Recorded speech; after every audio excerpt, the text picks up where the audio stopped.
everybody, it's Nadine. Hope you're all well. First of all, I hope I'm looking a little bit more sharper than I normally do when I do these videos. I'm at my Saturday system in London where we're actually teaching people how to trade. Got some great mentoring programs going on at the moment, so it's a full house, part of our team. Guys, I want to just share another story, and you're going to hear many stories from me because who I've become and where I'm grown to has actually come from the impact of stories. Because I realise that the mind is one of the most powerful things we have. Of course, the heart is as powerful. So everything I'm changing for a new path or trying to find a new stream of revenue or changing the way that I think, the changing the way I do things has all come from the impact of stories. And today I'm actually going to share two stories, one after another with you, which for me impact on each other. The first one is the elephant and the rope.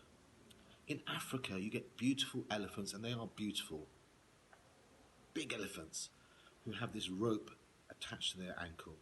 And they just sit there against a tree, and you think to yourself, if they just pulled just even once, the tree would probably come running at its roots and off they go. But they don't, they just stay there, like they've lost hope. And I asked somebody, why is that? And they explained. He said, because when it was a baby elephant, it has that same rope attached to that tree. And it pulls and it struggles and it tries to break free from that rope, but it just can't. So it grows up believing that it can't break free. And for me, that's very similar to the way we are in the job market. We do what we do, I know, because we have to put food on the table, we do it for security, but we know in today's society, if you go 3 months without a salary, we're in trouble. We know there's no more job security, we know there's no more pensions, we know IT and technology is changing the way the job market is today. So what is our plan B? What is it we're trying to do just to move a little bit to the right, to find a new stream of revenue, not just building something today, but for legacies? And I want to use one more story, if I may, called The Monkey and the Peanut. And please forgive me because I'm not having a personal dig saying someone's an elephant, someone's a monkey. I'm just using these analogies to explain that probably where we are is very similar. In Africa, what they do, and I do come from Africa first of all, is they plant jars, little jars, which actually are like sand clocks. You know the ones, so they're a little bit dented inside the middle, open at the top, open at the bottom. And they dig that into the ground, and they put honey at the bottom, and they put peanuts there. So the monkey can smell the peanuts, it can smell the honey, and it attracts to it. So when it tries to put its hand in the jar, yes, you can have your hand open because the top part is open. But to get a little bit further down into the middle part, you're going to narrow your hand, and then you can open at the bottom. Then they grab the peanuts with the honey, but when they try to take their hand out, they have to let go of the peanuts, but they don't. They stay there. And they just won't move. They'll struggle, they'll try, we want those peanuts, but they can't because the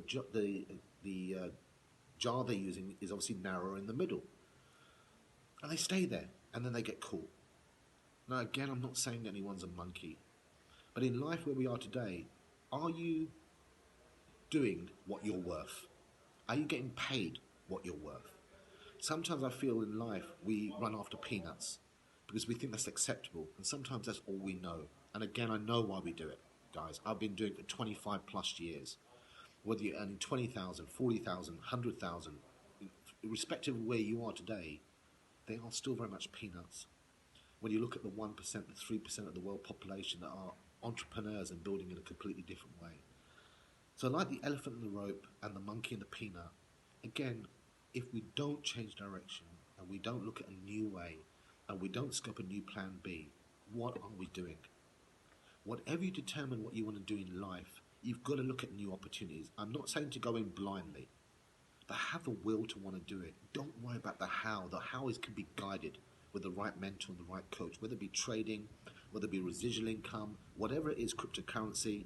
You must look at other scopes of how to make money in today's society. As you know, ease is always going to be a greater threat to our progress than hardship will ever be. As you know, if something's easy, we take for granted, we don't respect it, we expect it to happen all the time, we don't learn, we don't grow. But just keep on remembering, ladies and gentlemen, anything that you've experienced hardship in your life and you've always got through to the other end, can you imagine the rewards that you've gained, how you've grown, how you've gained spirituality probably from that as well? And you know one thing is, once you do it once, you can do it over and over and over again. Keep fighting for your dreams, ladies and gentlemen. Keep learning, keep growing, keep evolving as people.